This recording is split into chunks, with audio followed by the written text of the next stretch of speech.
smoke on private property is sparking up again. Now, one such user is taking the government to task for putting bar and restaurant owners between a rock and a hard place. Stay with us. His license if he signs an agreement to settle a complaint at the Ontario Human Rights Commission to allow a patron to smoke medical marijuana outside the front door of his establishment. Ted Kindos, owner of Gator Ted's Tap and Grill, has accused the Commission of overstepping its bounds and said he could face sanctions under provincial liquor laws prohibiting controlled substances from being consumed where alcohol is served if he agrees to allow medical marijuana users to light up. Since that case went public, other people who smoke pot for medical reasons have found themselves being challenged and in some cases verbally abused for lighting up. Is there a workable solution to this problem? We are joined in studio by Alison Myrden, marijuana user, and spokesperson for Law Enforcement Against Prohibition. In Toronto is Judith Andrew of the Canadian Federation of Independent Business, and in Ottawa is Russell Barth, who is licensed to use marijuana, and he's filed a complaint with the Commission citing the provincial government's law banning the use of possession of controlled substance where alcohol is served amended. Russell, why are you trying to bring the government before a human rights tribunal? Well, I realized that when I was asked not to smoke outside of a comedy club in Ottawa back on May 7th, it was a few days after that I realized that it wasn't the bar owner that was at fault, it was the law itself. There's a conundrum which leaves everyone unprotected. Patrons, bar owners, myself, every other medical marijuana user in Canada. And what does the only way to get anything done in Canada is through the government. So what exactly is it about the law today that you are opposed to? Is it well, I mean, if you read it carefully, it states that you're not allowed to, bar owners are not allowed to have anyone on the premises possess, offer for sale, use, consume, or otherwise have any controlled substances as reflected in the CDSA. And you're not exempt from that. It doesn't have any sort of an exclusion for people who are licensed. We actually are, Donna. Well, exactly. I mean, the license cards that we have, you would suggest that they actually would exempt us from the CDSA as it pertains to the possession of marijuana. But the problem with that is that the law as it pertains to the possession of marijuana, it's falling apart in the courts anyway, so the legality of marijuana is really in question at this point in Ontario, especially. Alison, you mentioned in the fact that you are exempting it. I was looking at some information from the government, and it's questionable. It doesn't seem to be that's the case. Well, according to the lawyers, we're not an illegal substance, so we shouldn't even be under that umbrella. But I have something different to say. In the issue of Gator Ted's, the jurisprudence is clear. The service provider's failure to meet either the procedural or substantive component of its duty to accommodate will violate the Human Rights Code. And this is what Ted Kindos is not understanding. Well, his case aside, I want to just get to one thing here. Yeah. I think what Alison's not understanding is that it's not so much, it's not Ted Kindos's choice to make. He can't choose to allow or disallow the use of cannabis.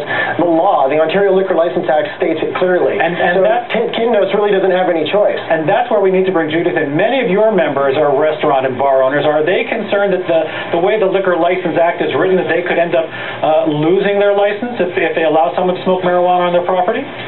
Oh, sure, that's a big concern, but the even bigger concern is that one small business is somehow on the frontiers of human rights legislation. Why weren't these rules made clear in the first place? Apparently there are guidelines in terms of purchase and possession of marijuana, but there's nothing that says about where it can be used. Meantime, bar owners and restaurant owners have had to cope with all the smoking rules and so forth. They're just ordinary people. They're trying to make a living, and they've got all these different levels of government, working at cross purposes and leaving them with trying to figure out the mess. And in Mr. Kindos's case, I read that his legal bills were pretty high, and I guess some people have helped out with that. But still, a small business owner is trying to do their best and is caught in the crossfire between different rules and different levels of government.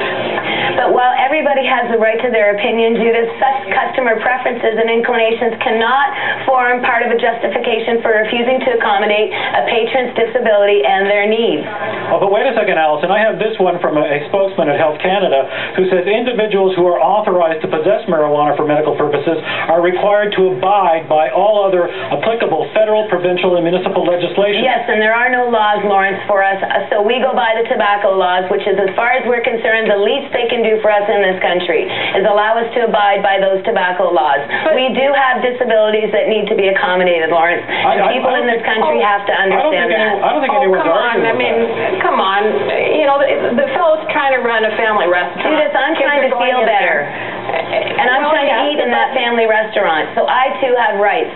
If I cannot keep my meal down, I am completely and totally entitled to use my medical marijuana on their premise as I see fit. But Alison, isn't the real argument, and I'll go back to the case that Russell was making, that it's the fact that the law isn't clear, and that we need a definition that, and then everybody, I think, would be fine. But I think what people don't understand, Donna, is that this Ted Kindos issue is not finished.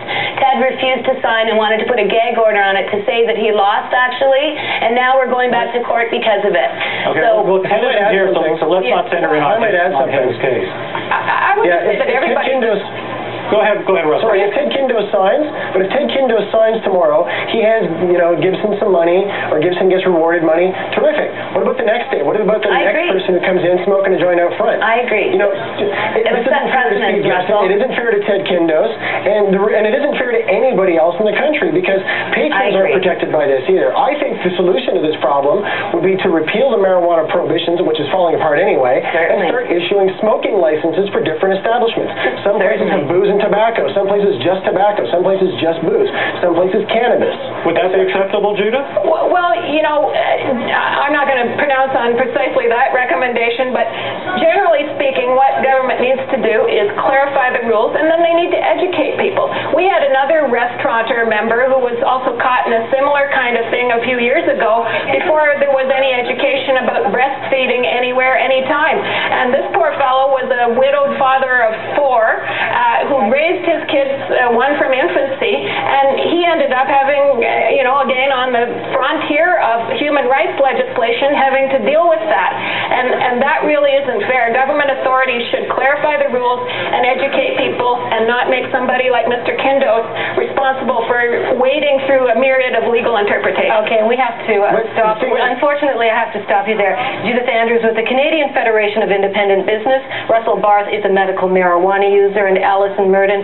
Thank you all. Thank you, Donna. Thank you, Lawrence. Thank you.